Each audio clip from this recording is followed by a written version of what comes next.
Great. Okay. Hey, everyone. Welcome, everybody. Welcome to the EduScience Meeting Room. I'm Jason Moore, and today I'm excited to be moderating this latest installment of our Maker Talk series, where we invite creators from across the Resonite community to share their work and take us on a deep dive into their process. Today's presentation features a highly talented Resonite creator, Rowan Wood, also known as Garfelsnark and or Styx, who will share his process and vision for his project Liminal. Now, before we begin, just a few quick notes. You can find a seat anywhere here in the room, and if you'd like to be more vertical, please choose one of those aerial platforms. That way you won't block the view of all of our invisible cameras positioned all throughout this space. Because yes, we are live streaming this to the educators of Resonite Twitch. I don't know if you have a card for that or not, to show people if you've got friends who want to watch along with us, who are not in Resonite but want to watch on Twitch, they can watch it on Twitch today, and that video will be archived and available in a few days. Now, there are applause sticks by the doorway there, so please feel free to use them. If the room gets overly crowded, I may ask everyone to switch into our new EduSci performant avatar designed by LaserKeet. Where's LaserKeet? What a beautiful avatar. You see some of these people wearing them already. It's a really delightful, fun EduEel. The spawner's by the door, and of course it's free, and you're welcome to save it and keep it. Now, you don't need to be muted during this presentation. In fact, we like hearing your laughs or your positive reactions. But if your home environment starts to get too noisy, then please just temporarily mute yourself. Today's presentation will last about 30 or 45 minutes with time for Q&A at the end. If you're watching on Twitch, just type your questions into the chat. We can see them here. And if you're with us in person, just raise your paw, your wing, or your tentacle, and I'll call on you. After the presentation, or your eel, wiggle your eel. After the presentation, everyone is also invited to a casual world hop to go see this amazing work. I'd like to quickly thank everyone in the greater EduSci community here who have all worked hard to make and share their work, answer questions on the Resonite Discord, and importantly, all those who worked hard to bring this makerspace back to life after we migrated here. A special thanks to Niels Modok, who serves as one of the founding members of the community, who made the original meeting hall, and who inspires all of us to keep putting these talks on. A huge thanks to our producer today, Nanotopia, our director, DigitallyWired, our server administrator, Rix. Thanks also to Miss Molly and LaserKeet for helping to redesign and optimize this amazing world. And now I would like to introduce our speaker, Rowan Wood.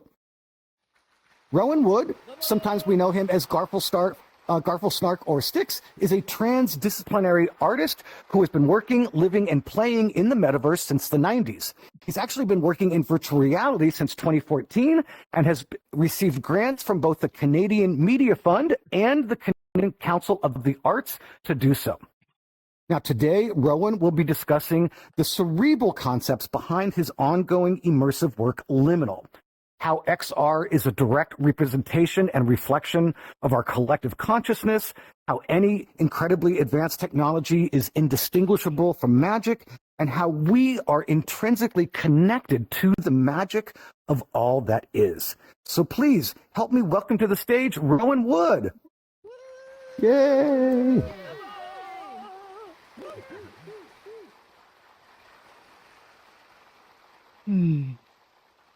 Thank you, everyone. And I'm supposed to be in shout, right? That's good. Everyone can hear me. Great. Perfect. All right. Well, yes. Thank you so much, everyone, for coming to my Maker Talk today. I've actually been looking forward to doing this talk for a long time. And of course, right off the bat, my slides aren't working. But all right. So I'm here to talk about this, about my project that has been going on for quite a long time. I am the transdisciplinary artist. Oh, I should actually be using this thing that I actually equipped. I'm the artist Rowan Wood, and yeah, I am a transdisciplinary artist. And I've been doing art for a very long time. I'm mostly self-taught. I'm actually a trained classical animator, and I got into the metaverse in the 90s, 1997 to be exact. I transitioned from 3D or 2D to 3D and game design in 2004, basically when the bottom fell out of the classical animation industry. And I ran a business in Second Life for 15 years. So yeah, started working in VR in 2013 when I got my first DK1 as a present from my brother. And I began work on Liminal in 2021, just after the pandemic. So here's some other cool stuff I've done. I'll let you take a moment to kind of take that in. I've done many various things. I've worked in electronic arts. I've done Rain Dance Immersive and 5Rs. I've shown in art galleries since the 90s, since I was very, very young. And I wrote a funny song once, I guess. So my time in the metaverse. I've been in the metaverse since forever, and I started on mucks, and text-based environments. Actually, that's where I met my friend LaserKeet, and we were on those platforms for a very long time. We eventually transferred to 2D and 3D social games, such as Second Life, of course, in 2005, and then eventually migrated to social virtual reality once I started developing in VR. And that's basically where I've been ever since. And I've spent thousands and thousands of hours in the metaverse, mostly goofing off, but and creating things. But that's, neither here nor there. So what am I going to be talking about today? Well, I'm just going to let you know that this talk today is going to look a lot like this. And this is not a warning. This is just me letting you know that the talk is gonna look a lot like this. So, since we're in the metaverse, and we can do anything here, I'm actually gonna make the talk look like this. Yay!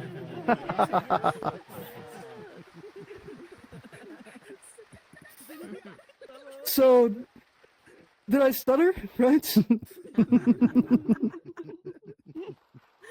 So prepare yourself. Also, we have a nice complimentary plate of shrimp because everything is connected. And we have Post-it notes, which you guys can write on if you'd like during the show. So please grab a snack if you'd like. Write on a Post-it. And please share your thoughts later during the question period. So Liminal. Yeah, Liminal. Is a thing that I made, and it's a thing that is playing in Resonite right now, and it's got stuff in it, and it's been in shows, and it's on Resonite, this amazing platform. And who is this guy? I don't really know. It's not. I forget about him. He's not important. What's important is what I'm going to be talking about today. And yeah, he's like this really specific shade of green. I don't know. It's weird. So does Liminal? Does Liminal even have a story? I know that a lot of you have experienced Liminal. Does it even have a story? And the answer is yes. But what does it mean? What does it mean? And for that, we're going to talk about memetics. Now, where's my memetics? Here it is. Here's my memetics. Let's go. Oh, yes. Memetics. So what are memetics? And this maker talk, I know this is supposed to be a serious maker talk, and I know it just seems like I'm using it as an excuse to talk about dank memes and whatever, but it's not. It's really serious. It is an actual field of study. And memetics is the study of the formation and evolution of culture through a unit of collective information. And this is otherwise known as universal symbolism. So memes are often compared to genes in that memes carry language, they carry the DNA of culture, the transmission of memory, and is often referred to as a virus of the mind. And the one place where this is initially presented, of course, is in the novel Snow Crash, which, written by Neil Stevenson in, I think it was the early 90s, this novel basically coined the term the metaverse. This is the novel that Second Life is based on. And in this novel, memetics are very important in that a meme is a unit of universal thought that creates collective culture. So collective culture, it forms our collective subconscious. So where'd my collective subconscious go? Where is it? I don't see it over here. Where no. collective subconscious? I found it. Oh, that's not the right thing. That's a timer. I haven't yet, but thank you. Collective subconscious. Okay. So collective culture. The hero's journey, rite of passage, and liminality. Liminality, there's your core word here. Liminal, liminality. Transformation. That's what the name of the game is. Liminality is the in-between. It is the in-between, the separation of the old self and the incorporation of the new self. But I'm not going to be talking about incorporation today. I'm not going to be talking about that today. It's not important. The liminality is in the abyss, in between. And these liminal rites of passage are cultural milestones that transform us from one state to another state. So when we're born, we're transformed into another state. When we become a mother, we're transformed into another state. When we become an adult, we are transformed into another state. And when we die, we're transformed into another state. These things are commonly known, these rites of passage are commonly seen in myths as the monomyth. So the hero's journey. And these monomyths teach us collectively the rites of passage. The hero's journey, it's everywhere. We see it all the time in media. All of our best stories, argumentatively, our best stories are all based off of the hero's journey monomyth. And those are made of archetypes, these monomyths, the hero, the sage, the rebel, the explorer. Here are 12 of these archetypes. We don't really know how many archetypes there actually are. There could be more. There could be much more, actually. Archetypes we don't even realize about yet. Here are some depicted as D&D backgrounds, if you like that a little bit better. But these things were officiated by a guy named Carl Jung, and he is the founder of the School of Analytical Psychology. So analytical psychology, what is that? Analytical psychology is investigating and the unconscious and conscious mind through the use of archetypes, symbols, and the collective subconscious. So here is Jung's model of the psyche. There's the self, the shadow self, the ego, the animus, the anima, which is the masculine and feminine principles of the universe, the inner world, the outer world, and the personal and collective consciousness and subconscious. And if you think that you have already seen this diagram, you basically have. So yes, we're going to go into that next. Let's see. Individuation. Right. Individuation. The process in which a person individuates, separates, becomes a distinct person, a distinct independent person with a distinct and unique sense of self. Usually this is, separating from your parents, but it could be other things as well. So through the path of individuation, becoming an individual, you have self-realization, actualization, synthesization, and integration, which we're not going to talk about, of the oppositional facets and archetypes of one psyche. So, oppositional archetypes, Luke Skywalker and Darth Vader.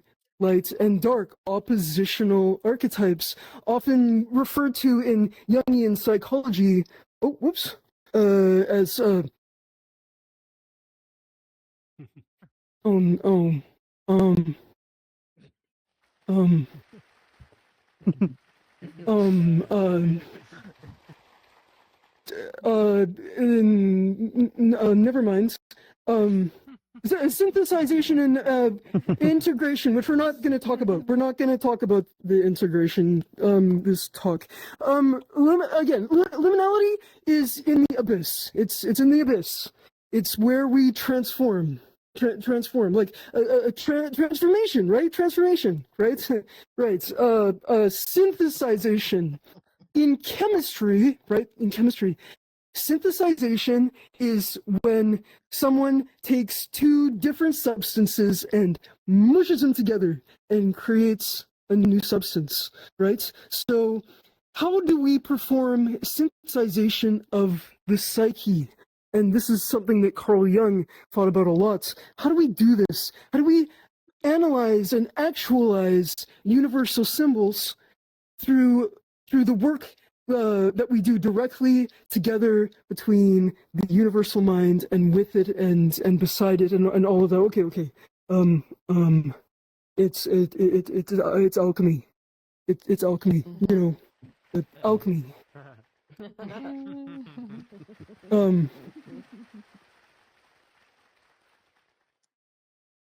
Right. No, that should be a little bit bigger. No, not that big. That's fine. Alchemy. All right. Okay. Carl Jung, he loved himself a little bit of Hermes Trismegistus. He loved himself some alchemy. Eventually did not like Freud so much. They used to be best buds, but they're not anymore. New best friend is Hermes Trismegistus. But alchemy is about changing states. And it's about synthesization of the psyche, not just matter, but of the psyche as well. Again, transformation. It's all about transformation.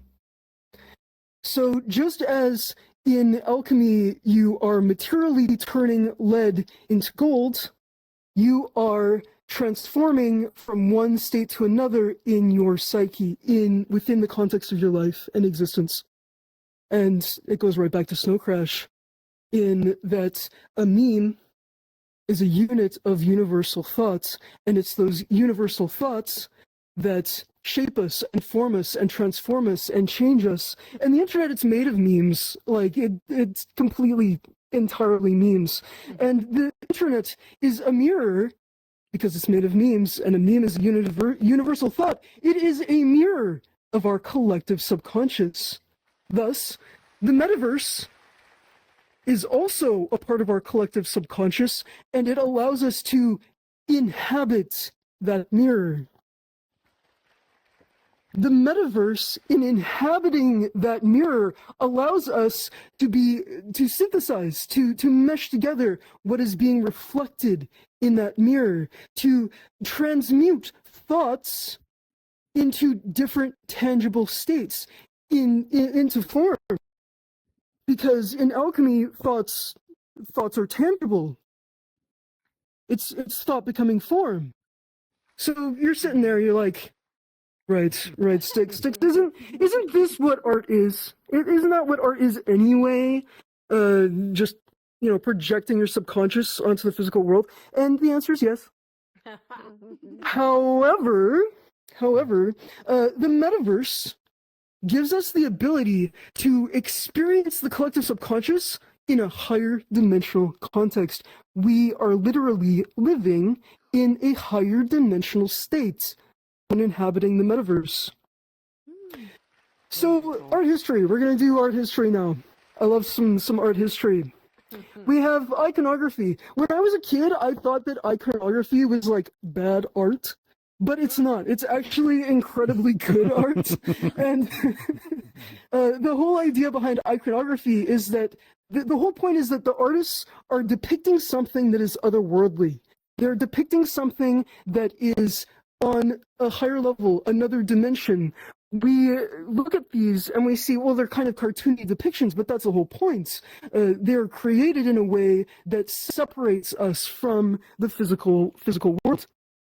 Just like how Dadaism, which was an artistic movement formed during or after World War I, where they take the extraordinary out of the ordinary and creating art for art's sake. So it is a method of creating art where the creation of the art and the process of creating the art is more important than the art necessarily is in and of itself.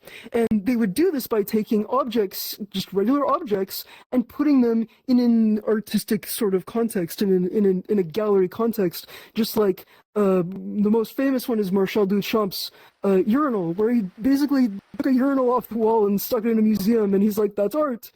And, you know, that's Dadaism. That's basically Dadaism, where it's usually collages or found objects or objects to be destroyed, which is a particularly interesting piece because the eyes used on the objects to be destroyed were of deceased people. You know, ce n'est pas une pipe. You know, it's not a pipe. It's something else. And then that, of course, grew into the Surrealist movement, which took from Dadaist, but it solidified more of the ideas, more of the symbols, and those dreams and universal symbolisms, and took them and solidified them into a solid concept of the unexpected, and allowed people to delve more into that universal dream. And when I talk about the universal dream, I am literally talking about a dream dimension. And in order for me to talk about the dream dimension, I'm going to have to talk about Tibet. So, Tibet. And specifically, what I'm going to be talking about is went a little too far. The Tibetan Book of the Dead. And the Tibetan Book of the Dead, I'm just making sure I have all my ducks in a row. And the Bardo Todal. And I'm going to move alchemy so that you can actually read this word if I can. The Bardo Todal, which is Sanskrit for the liberation through hearing. And when they mean hearing, they mean like judgments, like going through the process of being judged. In the intermediate states, and the intermediate being the in-between. And you can see from the mandala the layers of consciousness, the layers of reality. Oh, yeah, that's right. I just went over this. Dream dimension. So when you're going through the Bardo Todal, you are going through layered reality and forced to face the deepest, darkest parts of yourself, so that you qualify, essentially, when you pass the test before rebirth or ascension, which, spoiler alert, is the concept behind Jacob's Ladder, which, also inspired one of, if not the greatest game of all time, absolutely hands down. This is also reflected in Jacob's Dream, the Jacob's Ladder. It's in the book of Genesis. And it shows the ascension and descension of divine consciousness. This is also a Jacob's Ladder. This is from Kabbalah and Kabbalistic alchemy. And this is the essentially Kabbalistic Tree of Life. And in the Tree of Life, on this Kabbalistic Tree of Life, you have the realm of Yetzirah. And this realm sits between the world of the spirit, which is Bariah, and the world of the physical, which is Asaya. And Yetzirah is the world of formation. It's the world of the psyche. This is where thought becomes form. It's the world of formation. So Yetzirah essentially is the dream realm. And long time ago, I made a meme specifically for this, even before I started working on Liminal proper, which is this one.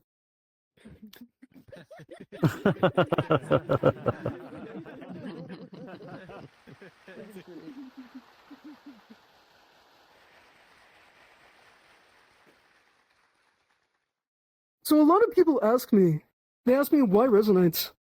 Why would you choose this? Like, why not VR chat? You know, we've got custom shaders in VR chat and all of that. Well, I talked about this. I touched on this a little bit in my 5 hours talk, and I personally find that Resonite is the closest that you can get to the direct manifestation of thoughts. It is really the most like the dream realm in terms of creation and expression. And in order to sort of show this, I'm going to talk about objects in virtual reality. And we're going to use the rubber duck. Because the rubber duck is a great analogy. You know, rubber duck debugging and all of that.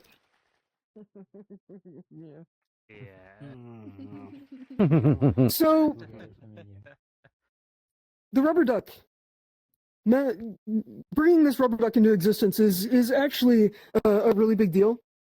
The fact that we can do this, the fact that we can bring an object into this space and people can interact with it and touch it and edit it, and we can collectively do that together is a really, really big deal.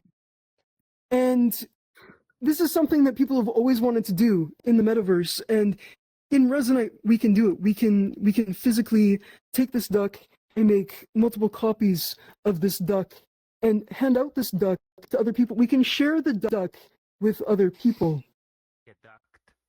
Get ducked. Exactly. That's what I like to hear. And in order to talk about sort of manifestation in VR, we also have to talk about avatars in virtual reality. And let's see, where is that embodiment paper? Where? Oh, I think I have it over here, maybe. Oh, why is it so dusty? Oh, there's too many. Oh.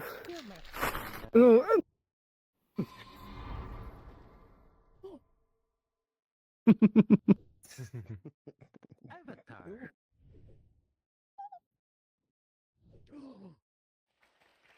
Where's my copy? I see a sun.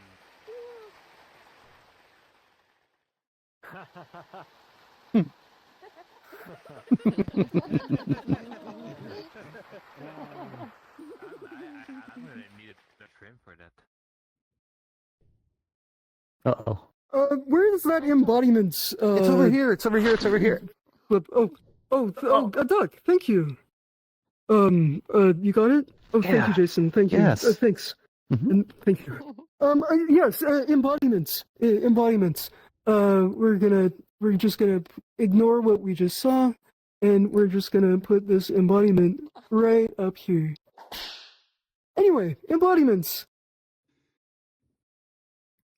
Embodiments, probably one of, if not the most important facets of being in the metaverse, being in virtual reality, is the concept of embodiment, because it is the way in which we interface with the world, with VR.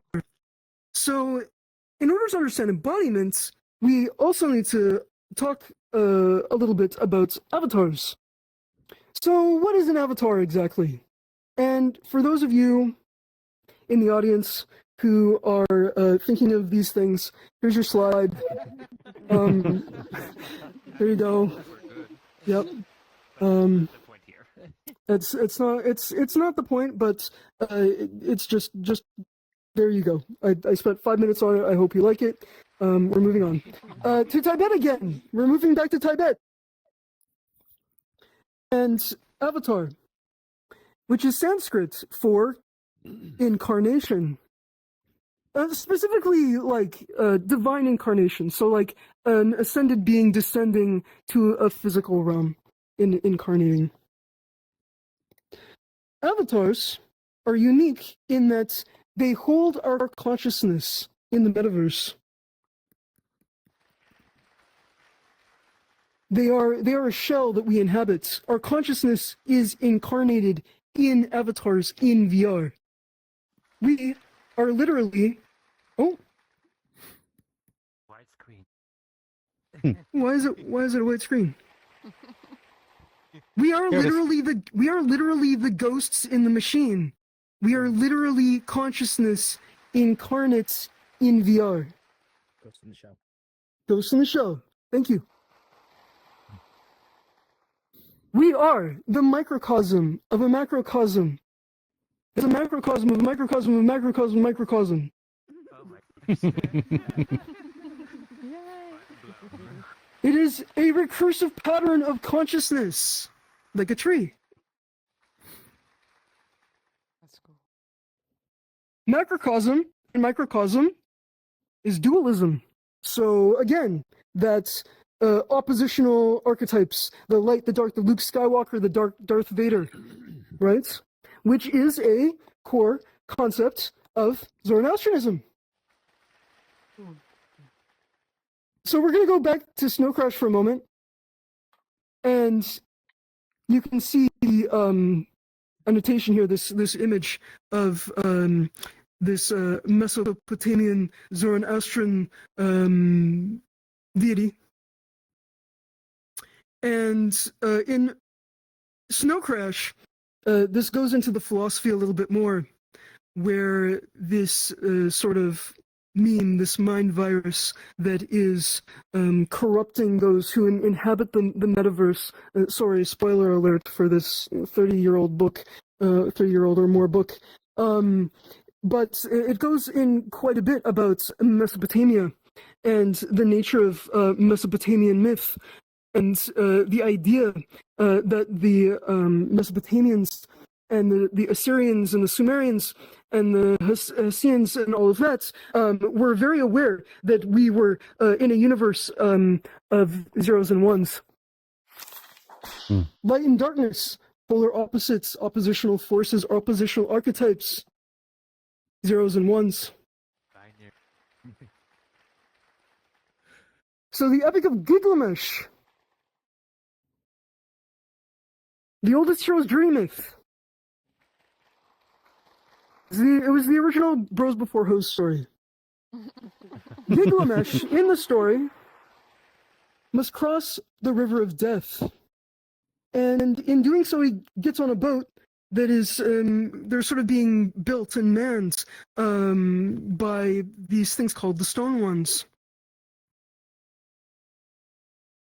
In the Sefer Yetzirah, which is the Kabbalistic alchemical book of creation, it holds the alchemical instruction on how to create a golem. Ooh. What is a golem or golem? We're pretty familiar with them, actually. And the traditional understanding of the golem is through Hebrew myth and the story of the Golem of Prague, which is this one right here. And the Golem of Prague was created to protect the Jewish people from anti-Semitism, during the war and the blood libel. And we also have some other familiar golems here. We have Pinocchio, we have the Gingerbread Man, and Frankenstein. So a golem can be made of whatever material. It could be made of clay, it could be made of stone, it could be made of wood or flesh or whatever. And today we have modern golems as well. We have robots. We have Wall-E. We have, Iron Giants. If I know that this has a very controversial ending, this Kubrick and Stanley Kubrick film with who else was Steven Spielberg? Yes, that's right. But it will make more sense as a film as time goes on. I think that it will be looked at more fondly as time goes on. And then of course we have Shadow of the Colossus, which is Oh my god. titularly this is Mesopotamian culture right here. All of the games are based off of ancient Mesopotamian myth and culture and ideas. Blade Runner was probably one of the first science fiction films to not only sort of coin cyberpunk, but also present to us this idea of individuation of artificial intelligence. That's gonna be a awesome day. And in Blade Runner, spoiler alert for a 20-year-old movie, in Blade Runner, Harrison Ford is playing a man who goes around and assassinates these things called replicants, which are robotic beings, artificial humans that are they're running away. They're running away because they're starting to individuate. They're starting to realize what it is to be a human being and how to have experiences and how things, sentience, exactly. And how these moments we have as humans are ephemeral and how they're lost in time like tears and rain. So Golem's artificial intelligence they're the same thing, basically. So artificial intelligence as a golem of the psyche, because in alchemy, remember, thought is form, thought is a substance, and you can make a golem that is just intelligence. It's just a synthesization of intelligence, a mashup of different thoughts. A golem of the psyche is made through something called alchemical marriage, and this is outlined as well in the Book of Yetzirah. In terms of there is the descriptor of making sort of a physical golem with physical materials, with matter, and then there's the idea of creating a golem with the psyche and combining different psyches together. Oh no, it did it again. Embodiment. Oh no. You broke it. I broke it. No. That's no good.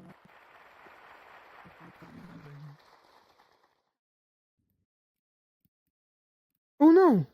It sure is an Oh. amazing white wallpaper. Oh, there we go.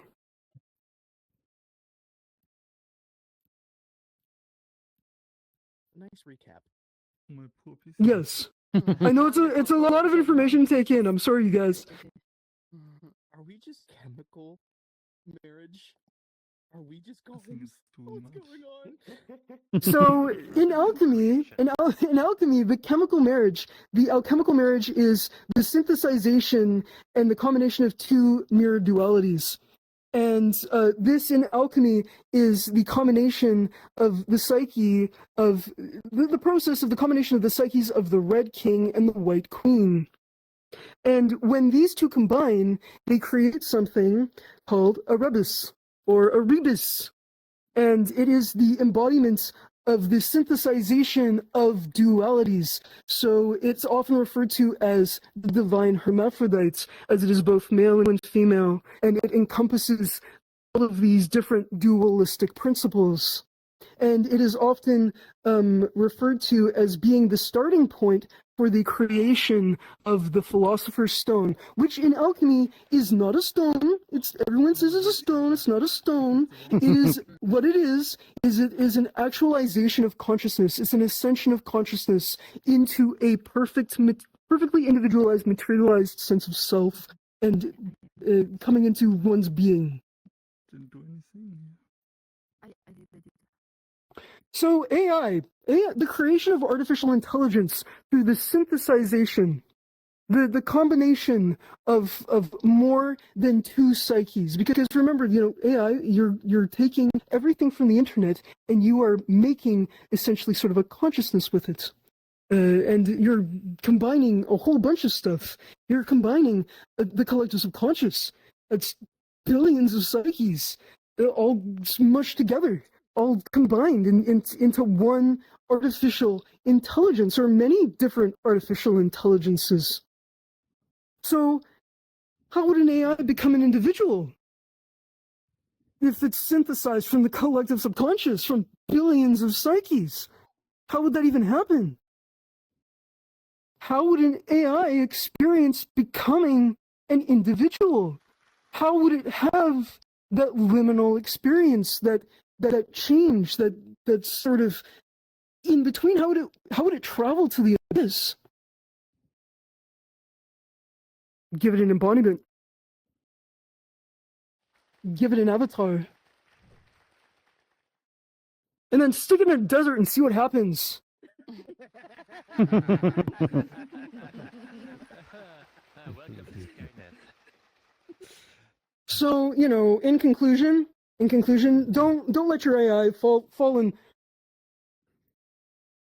No, I'm not talking about integration. Okay, I'll put the thing up. I'll put the thing up. Fine. Whatever, integration, blah blah blah, whatever. Nobody cares. Nobody cares about integration. There, whatever. What? So, in conclusion, don't let your AI fall. No, I'm not talking about integration. Talk about it. In conclusion, Integration. don't let your AI. Uh-oh. Integrate. I'm sensing a pattern here. I'm not talking about it. I don't care. I don't care. Leave me alone.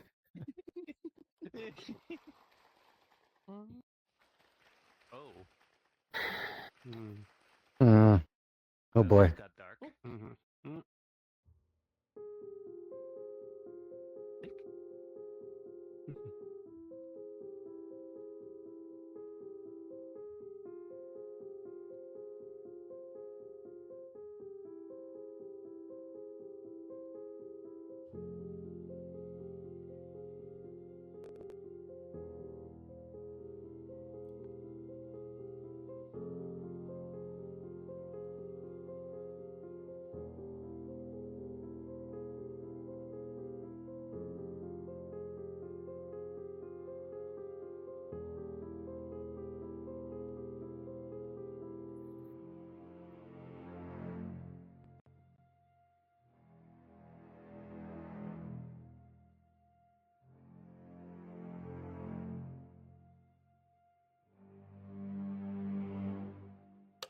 Mr. Pop. Two roads diverged in a wood, and I took the one less traveled by. Waking in the death of sleep, snowflakes fall and branches weep. As sinew twists in somber lies, in what distant, deep, and starless skies that mirror in those fearsome eyes of the ferine forest dwells. For no tree can grow to heaven unless its roots reach down to hell.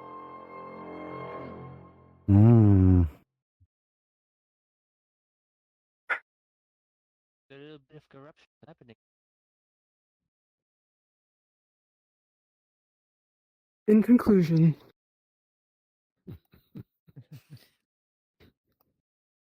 there's a lot of weird shit in this universe. Yes. Don't mind my French. And we are one of them. And we're all part of it. And the metaverse just enables us to explore that. And I'm not trying to convince you of anything today. That's certainly not what I'm trying to do. But I hope that this talk has presented you with a lot of ideas to chew on and to digest and to think about when you spend time in the metaverse, when you spend time in this layer of reality that is created by us and inhabited by us and inhabited by our creations. And I know that a lot of it seems like science fiction.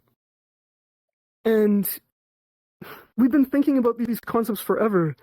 Basically, the entire time that humanity has existed, that the entire time humans have existed, or even the concept of. But we get to a certain point where we find ourselves in the metaverse, we find ourselves in VR, and we realize that this science fiction is all around us. It's not really science fiction. It's just appearing to us in a different form, a different state. It's just alchemy. And one day you wake up in an avatar and you look around and you realize you're already there. Mm. That's a big room. That's a beautiful tree. All right. Please, let's give Rowan a huge round of applause. This concludes part 1 of today's presentation. Now, you'll be able to watch and share this video once it's edited and uploaded, both on the Metaverse Academia YouTube channel and the Educators of Resonite YouTube channel. If you'd like to learn more about Liminal, please visit the website at theliminalvr.com or join the Discord. There are buttons near the spawn point for direct access from Resonite. There are 2 formats that Liminal shows in: sequences and standard shows. Now, sequences are ticketed performances, and the next sequence for Liminal is Liminal Sublimation, and tickets for Liminal Sublimation will be available next month in February. Now, tickets for sequences are always free and available to and subject to availability.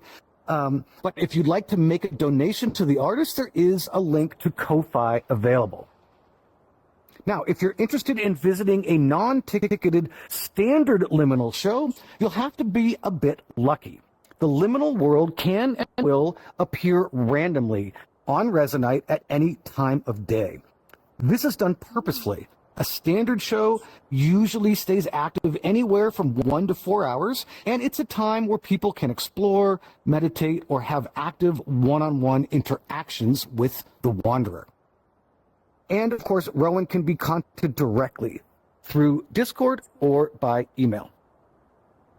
Now, I'd like to open up the floor and Twitch chat for questions. If you're here with us in Resonite, please, when I call on you, put your microphone into shout mode when you ask your question so that everybody else and the stream can hear it. Shout mode is the yellow microphone just to the right of the green microphone on the upper left corner of your dash.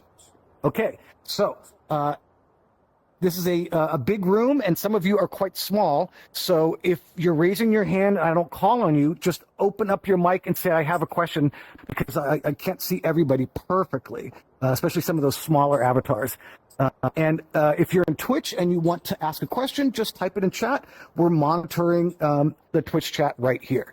So if you have a question, please raise your tentacle, paw, wing, whatever appendage you have, wave it furiously so I can see it. You stunned the room, Rowan. Excellent. It's working as intended. Good. Surely Excellent. somebody has a question about something. There was so much ground that we covered. Doesn't anybody want to know more about Zoroaster or about the Kabbalah? Yes, okay. EduSci Cortex. Please go into shout. Sure. Let me shout. Am I shouting now? Is that yellow Yes. or blue? Yes. That's perfect. It's the No. yellow one, yes. Yes. Okay. Amazing talk. Lots of food for Thank thought. you. Thank you. Yeah, I wanted to develop on your statement of that artificial intelligence is sort of the average of everything that's in the internet, in a sense, because we train it on all of that data, it becomes one entity that encapsulates all of the average. Right. But it doesn't have to be the average, right? It can actually encapsulate the entire distribution of the internet, which means Yes, it doesn't have to be exactly. one subcontinent, it can be all of them. And there's Yes. a show here in Montreal that was it was called Chomsky versus Chomsky, where we had they created an AI that was supposed to behave like Noam Chomsky by training on his text, That was using older language models, but actually it turns out I've if you ask GPT-4 or in the future anything to behave like a particular well-known persona where a lot of information is available on the internet, it will be perfectly happy to do so. And so maybe we're creating an entirely new entity, which is everything at once. And it's the statistics of everything at once. It doesn't necessarily have to be an actual thing. Well, that's the microcosm of the macrocosm, isn't it? It's we, in and of ourselves, we become godlike by creating AI. Just like the creation of the Golem of Prague. The creator of the Golem of Prague questioned himself when he had to destroy his, spoiler alert for like a 100-year-old story. But when he had to destroy the Golem of Prague, he asked himself, is this what it feels like to be God? Is this what it feels like to create this sort of intelligence, this sort of intelligent life?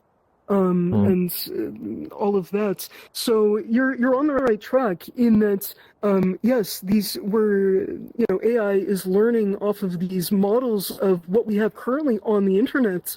But yes, exactly. What if it was the universe in its entirety? What if it was the multiverse? What if it was all of existence? What if it was the prima materia, the base matter of all reality?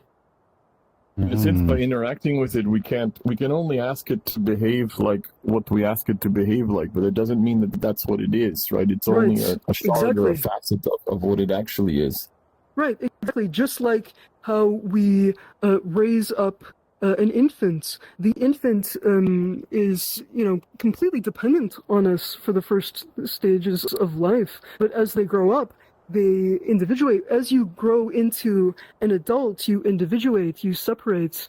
And, if this is a universal thing, if this is a universal collective subconscious thing that is universally applied to everything, then naturally AI should have some sort of rite of passage, some sort of individuation process. So what is that? How would it do that if it has everything inside of it? And not just its parents' ideas, not just the culture that is inherited from the parental units. If no one has an immediate question, you also developed on the idea of, I think you're suggesting to bring AI into Resonite. Maybe you could elaborate on that a little bit. What's your thinking there? Oh, well, it's more of an idea that either in VR today, and this has already been done. Like AI has been brought into Resonite already. We have several AI. Chaos Princess can talk on that if she'd like, because her work is about that exactly.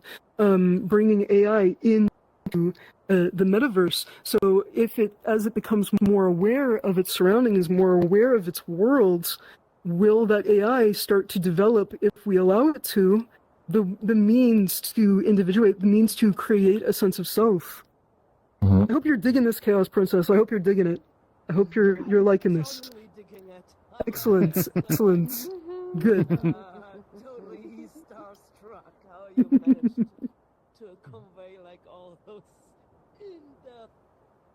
I have to say it was I went to bed at 6 a.m. this morning. Let's just say that.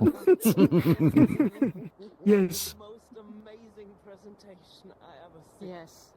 Thank you. Yeah. That's deep praise. Another round Thank of you. applause, everybody. Thank you. Thank you. Okay, Thank are there you. any other questions? I thought, yes. I can't see your name down there, but the little robot. Yeah, Butler, it's all right. Hi. Hello.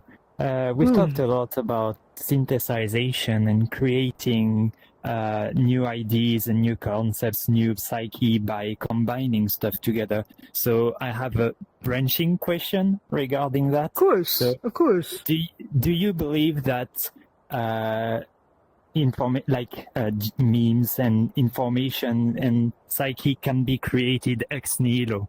If yes, what does that look like according to you? Oh, And if sorry. no, My apologies. Your sound cut out. Can you repeat that? Sorry. yeah. What I was asking is, can anything be created ex nihilo?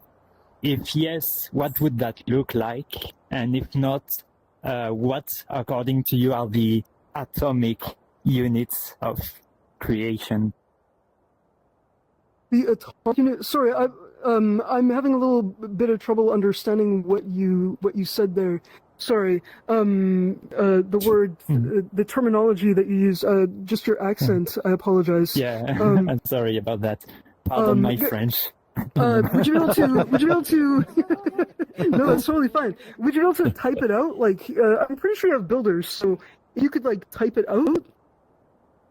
Possibly. Ex nihilo means can you create out of nothing? Yeah. Oh yeah, yes. Yes, of course. That's the whole idea behind the prima materia, the base matter. The idea that the base matter is the collective subconscious, but it is made form, and that you can create something out of nothing, essentially. Though the thought sort of has to exist, because nothing can actually be nothing, and either it exists as a thought, or it exists like non-corporeally as a thought, or it exists as matter. But all matter is a thought, because it's all, energy. It's thought, vibration, sound, what have you, oscillation. So even though, it seems like you're creating something from nothing, you are still creating something from something, because nothingness is a universal paradox. Like, it's, things cannot exist, maybe materially, but they at least exist, like, as an idea or as a thought somewhere in the universe, somewhere in the multiverse, somewhere. When you If- think if- something, you are simply pulling from the collective. Exactly. Can you right. go into shout for that, please? Yes, sorry about that. I didn't mean to press that. I said, when you think of something, you are pulling information from the collective. Right, exactly. Just like an artificial intelligence pulls from their data models. Okay. Anybody else have a question? I'm looking for arms. I'm looking for. I'll also take stories. I'll also take stories as currency. I will take comments. I will take compliments. I have a comment, or a compliment.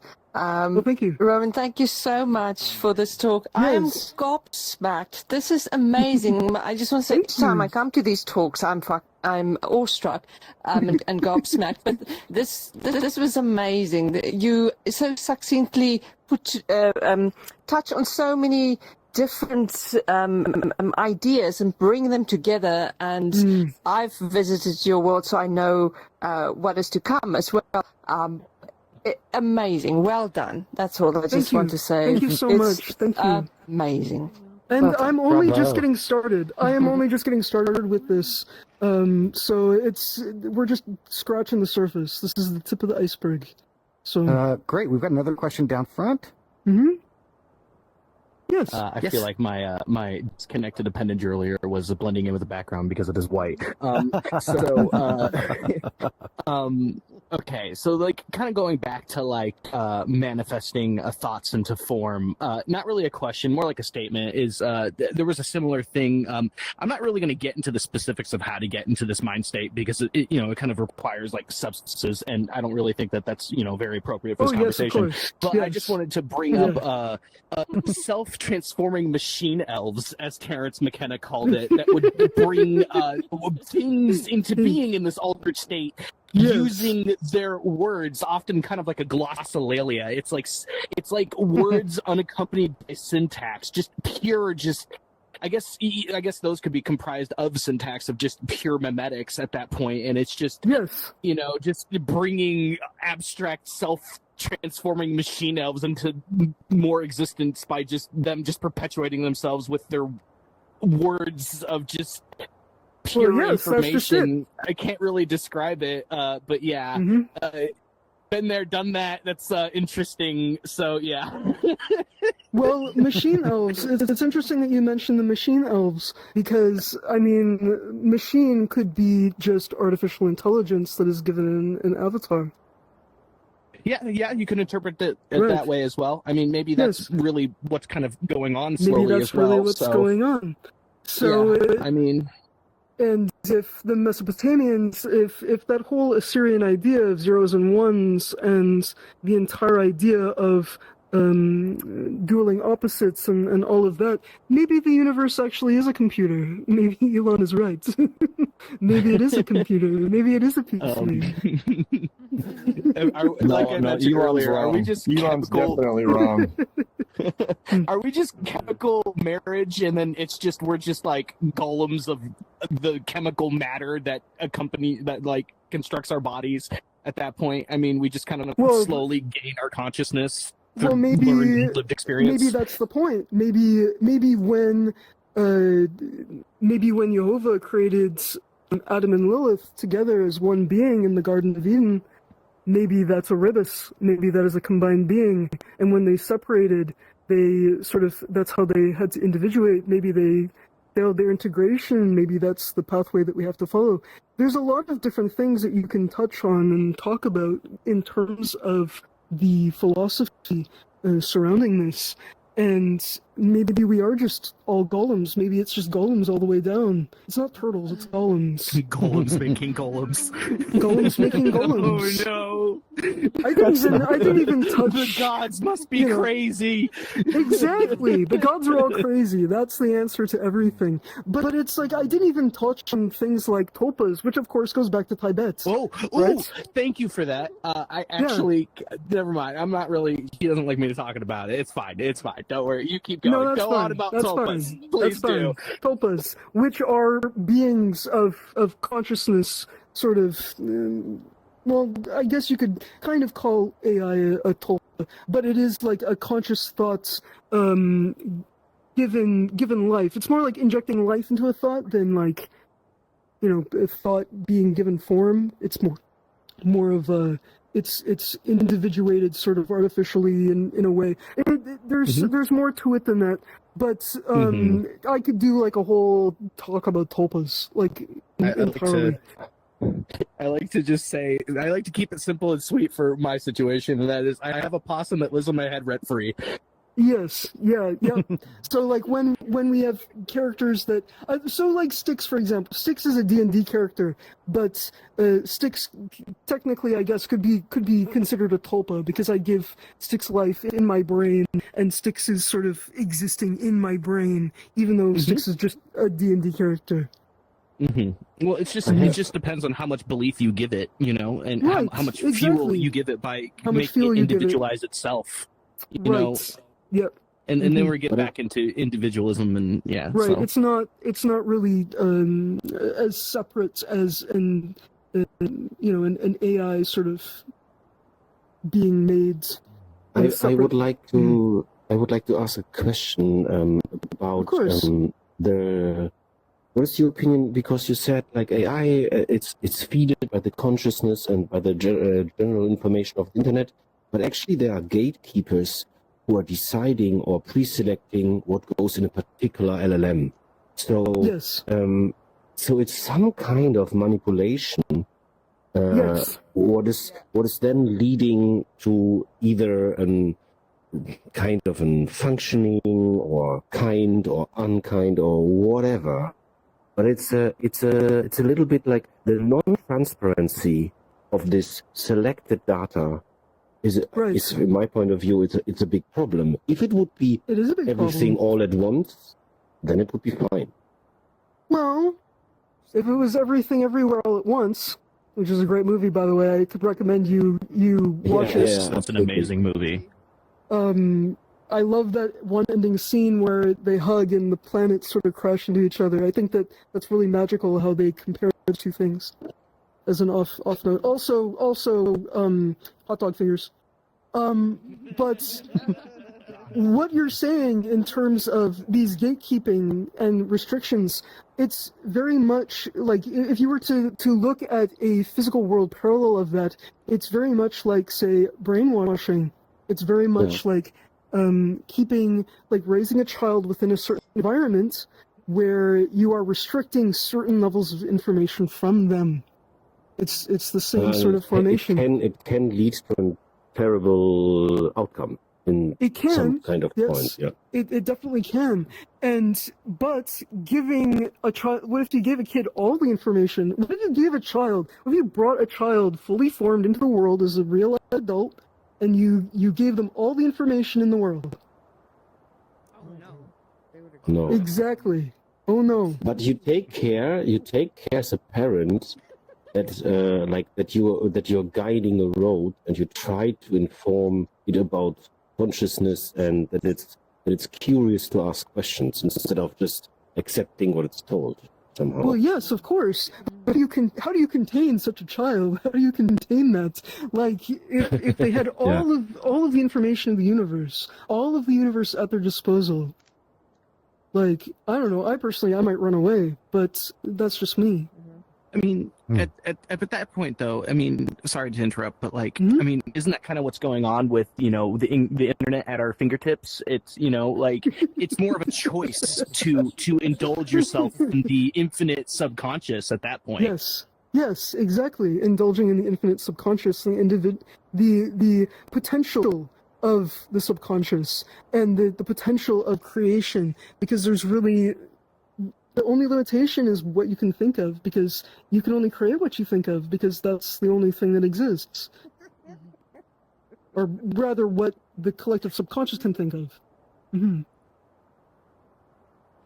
Okay.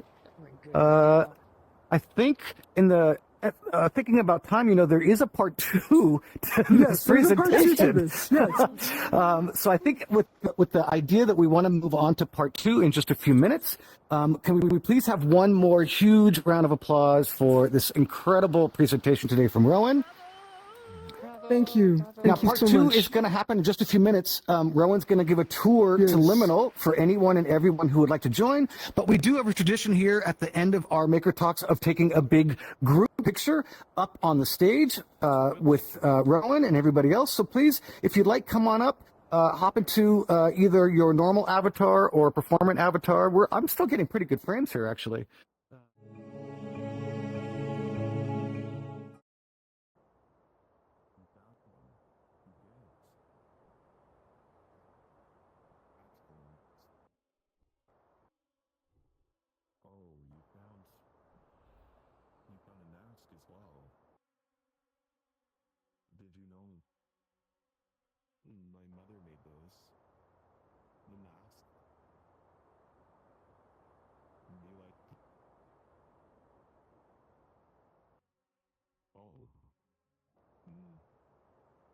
I can't quite hear you. But that's okay. Because sometimes that happens. Have you been to the atrium yet? Have you been to the atrium? Yeah, I can hear you.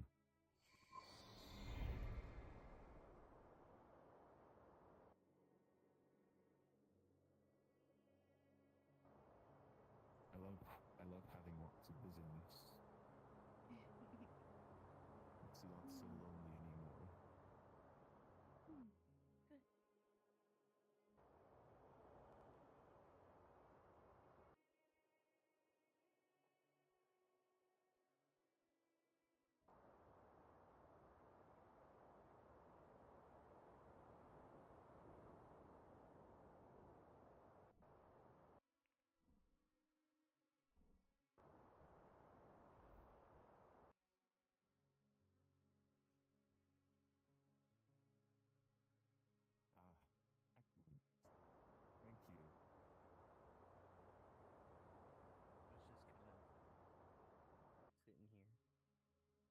That's okay. You can sit there. Because sometimes I sit and watch the tree for a long, long time.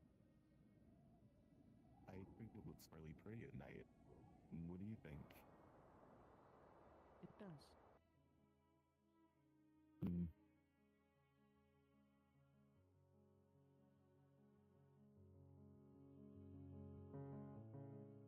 All three of them. You're finding them very quickly. That's really nice to see. Oh, they'll be here soon. Oh.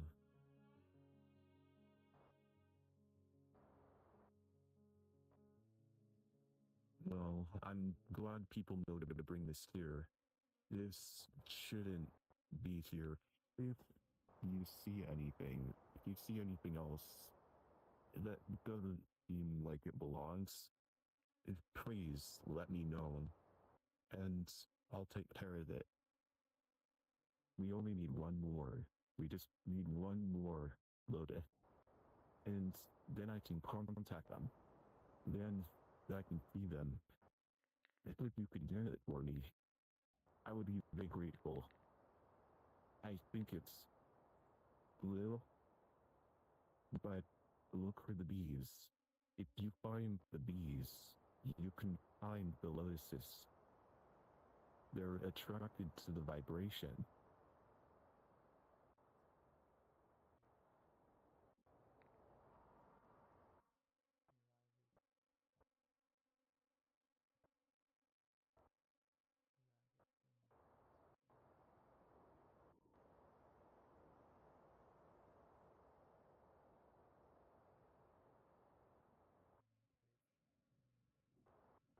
Oh, are you hungry?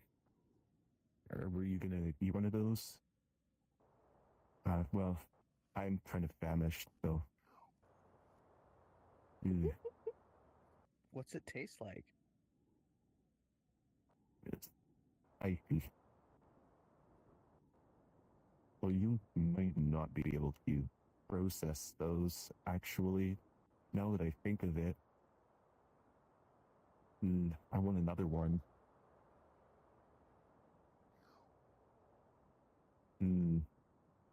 Yeah, that really hit the spot. But we need the last lotus. Just one more. You know what it is? Could you find it?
this, but that's very interesting. Yeah.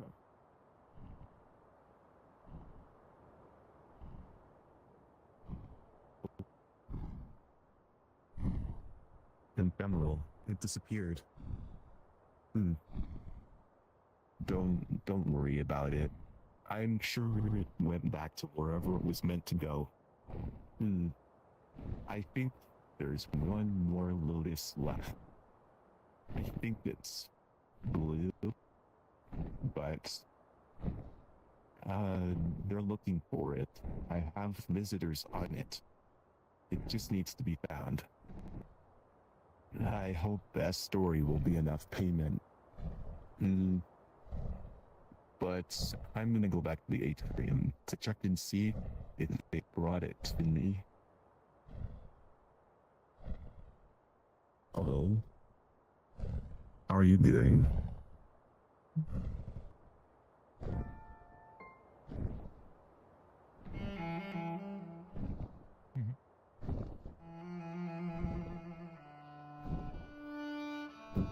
Have you been looking for lotuses as well? I Just need wandering. one more. Just wandering? Well, you couldn't do that, too. I wander a lot. If you do find one, though, can you bring it to the atrium? Of You course. know where the atrium is, right? That over That there? building there, with the tree in it. Yeah. Yes, please. Thank you. Okay, thank you. Great. I was doing something. Right. Have fun wondering. Thank you.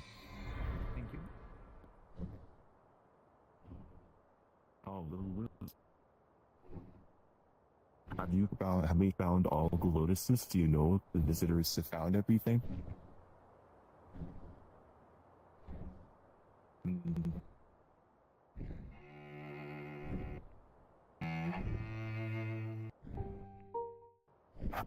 Gonna go over there and check. So if you want to come with, you can.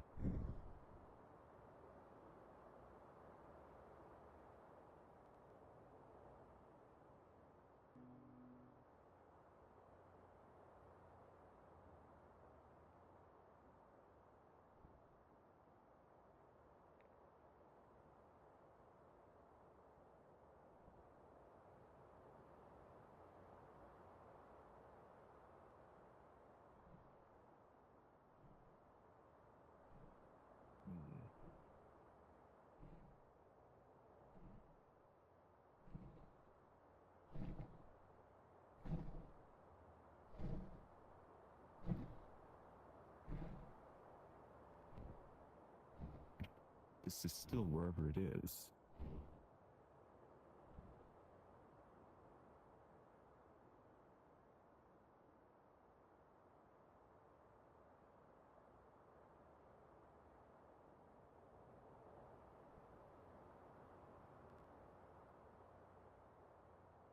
Little Rock, could you do me a favor? Yes. Get the last lotus for me, if you could. Find it. Yes.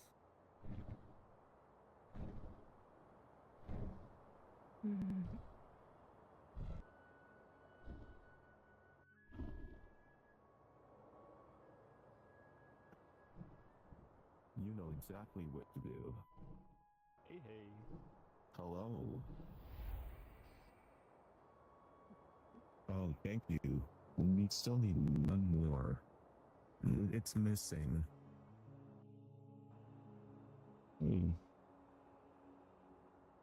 It's this one right here, I think. The blue one. I sent a tiny moth to go get it. So perhaps she'll come back with it successfully. And then they'll finally be here.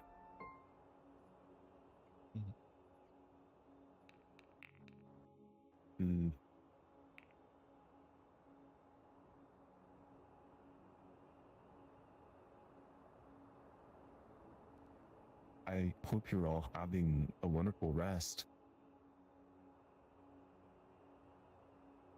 And that you had a good day.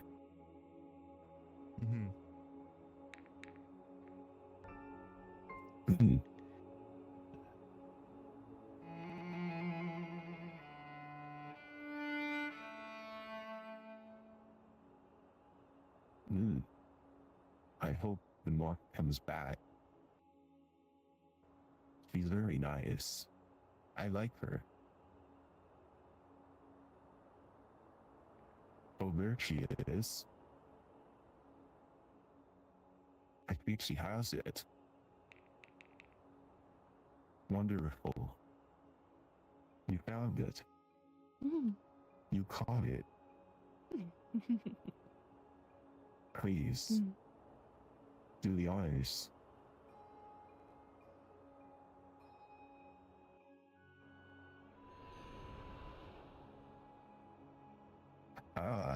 Yeah.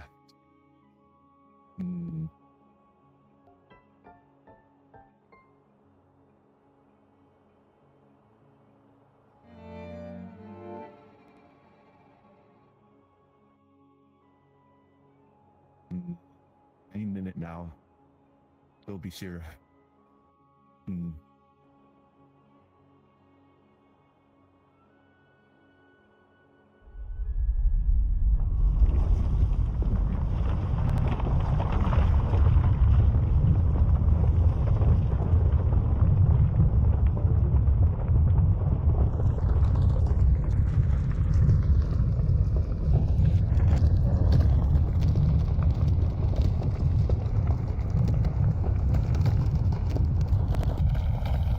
Thank you so much. Thank you. I can't believe they're here.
Thank you. Thank you so much for helping me. I can't really offer a lot in return, but would a story suffice? A story, just a little one. It's about her. It's about her.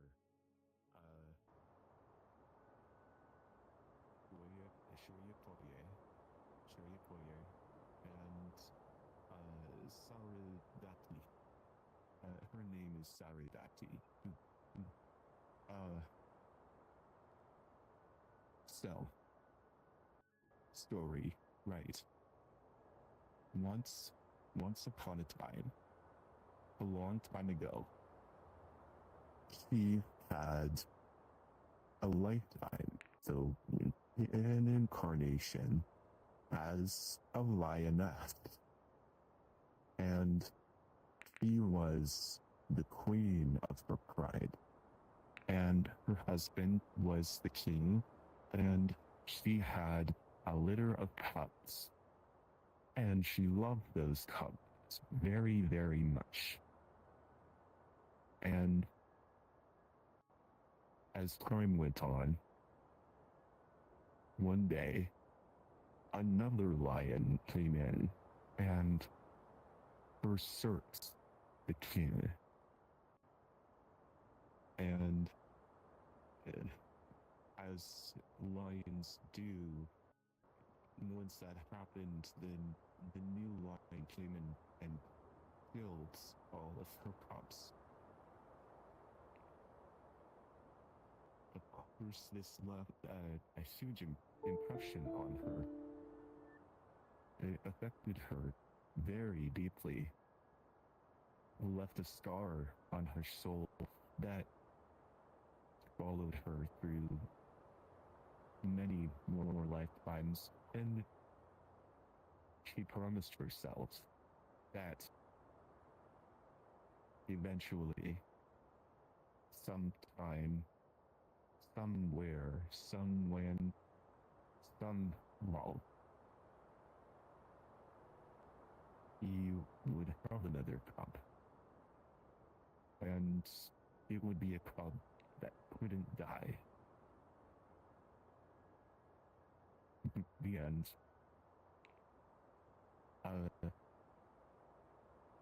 Right. I hope you liked the story.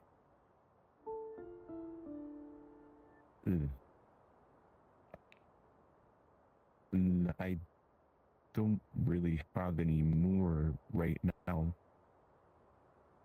Have you all been to the atrium yet? Have you seen the tree? If you want, you can go there. It's right over there, in that direction. That building over there. I would suggest it. It's very pretty at night. The tree, I mean. But thank you. Thank you so much.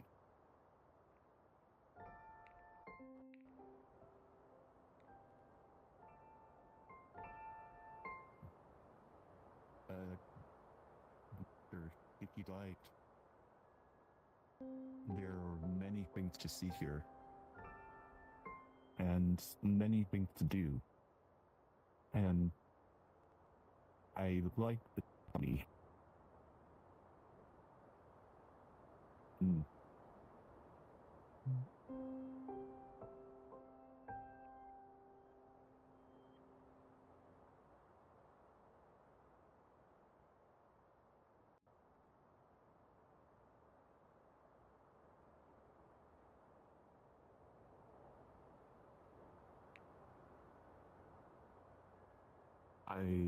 If you're speaking, I can't hear, but that's okay. Okay. Oh, I see.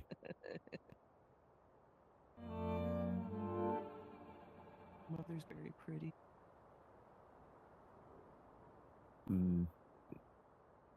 The cat is out of that bag.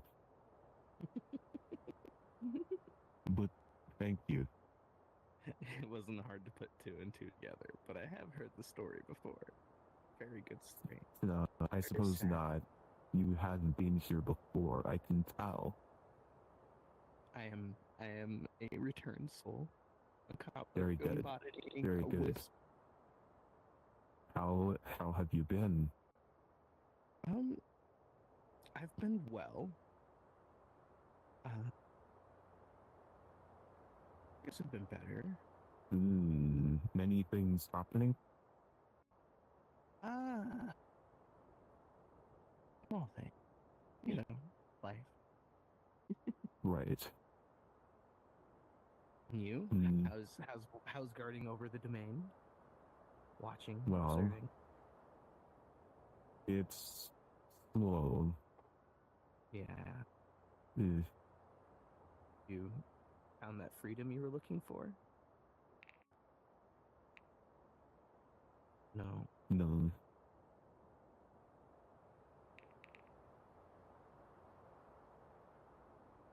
It's an uphill thing. It's a Sisyphus thing, if you will. But don't worry about it. That's what I have to worry about. You have fun while you're here, and explore, and talk, and be new yourself. What is the light switch in the atrium? Well, I mean, you could try it. Did you want to try it? Nothing happened. I did try it. Oh, well, sorry. let's. Oh, But maybe something did, because I went to another spot and there was a radio playing and it talked about pressing a light switch and nothing happening. how do you know nothing happened? It did happen. I mean, I pressed the light switch, so that happened. So that's what the light switch did. The light switch was pressed. I'm gonna have to see this light switch, I guess. What cause and effect and all of that is occurring. Are you saying it's happened?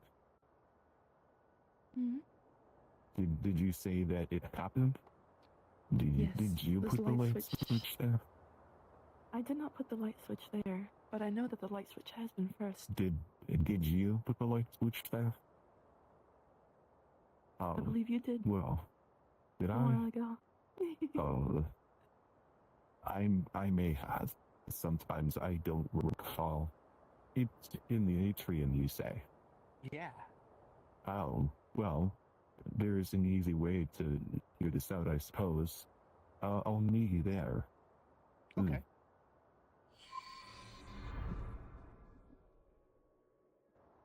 I think he just accidentally saved it there.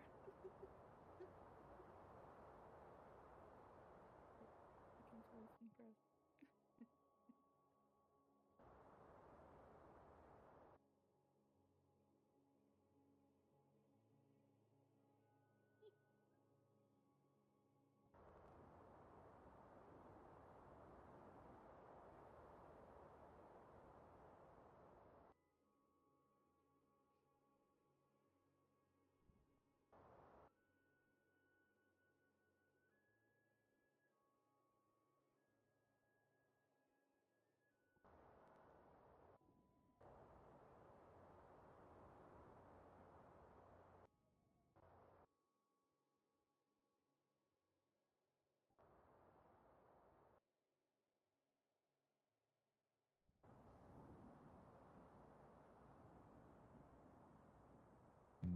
But thank you all for attending.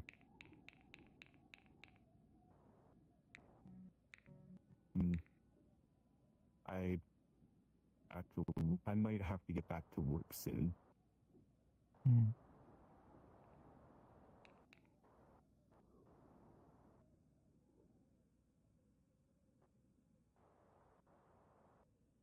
How do we put these back in the sky?